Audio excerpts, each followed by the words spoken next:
Hi friends, welcome back to Bake House. My name is Jamya. This is Coco. Today we are doing an Indian sweet gulab jamuns. Traditionally, gulab jamuns are made with khoya, but this is a cheat version using milk powder that tastes exactly like the sweet shop ones.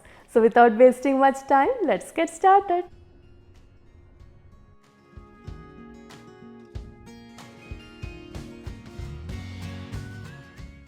Let's start by preparing our sugar syrup. Into a pan on medium heat, I'm adding 2 cups of sugar and 2 cups of water. I'm using rose sugar here.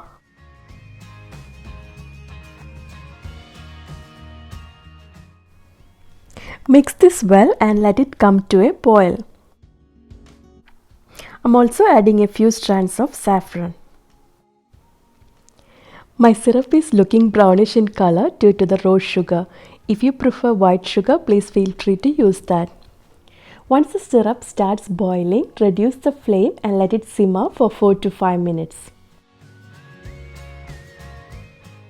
While that's boiling, I'm going to make some cardamom powder by crushing nearly 8 cardamoms. Our sugar syrup has been simmering for 5 minutes now. I'm going to turn off the stove and add our crushed cardamom,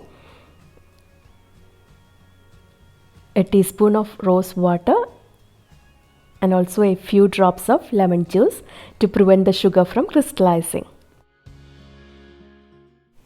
Our sugar syrup is now ready. Let's set this aside while we work on the gulab jamuns. Into a mixing bowl, I'm adding 1 cup of milk powder, 2 tablespoons of plain flour, quarter teaspoon baking soda,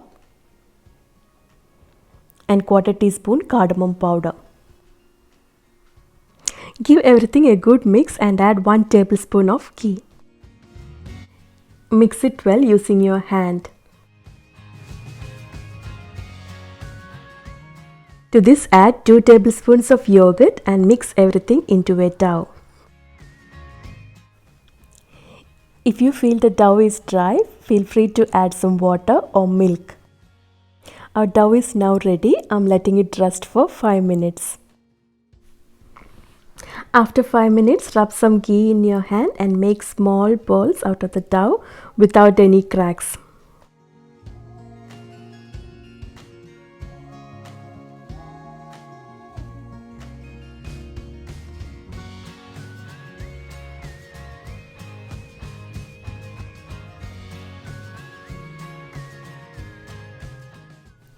I have now finished rolling all the gulab jamuns. Let's fry them next.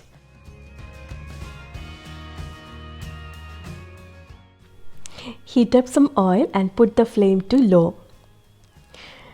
Add 4 to 5 gulab jamuns in a batch.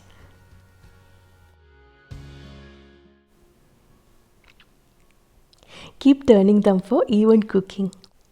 Please make sure that the temperature of the oil is between low to medium.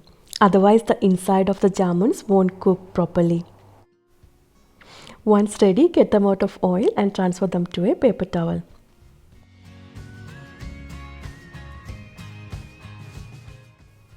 Continue frying the remaining gulab jamuns.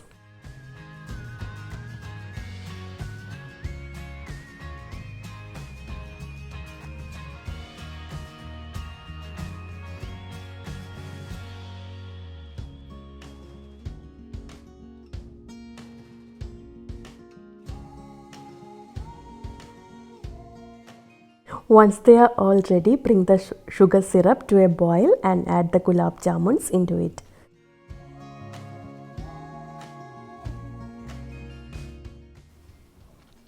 Boil for a minute and turn off the stove.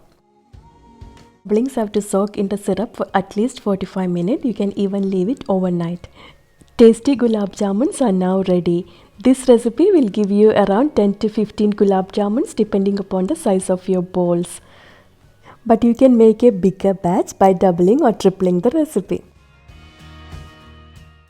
This step is not at all required, but because I like to do things a little extra, I'm adding some gold leaves to these. I hope you'll try this recipe at home and let me know how this turns out. Thank you so much for watching, and I'll see you next time. Bye.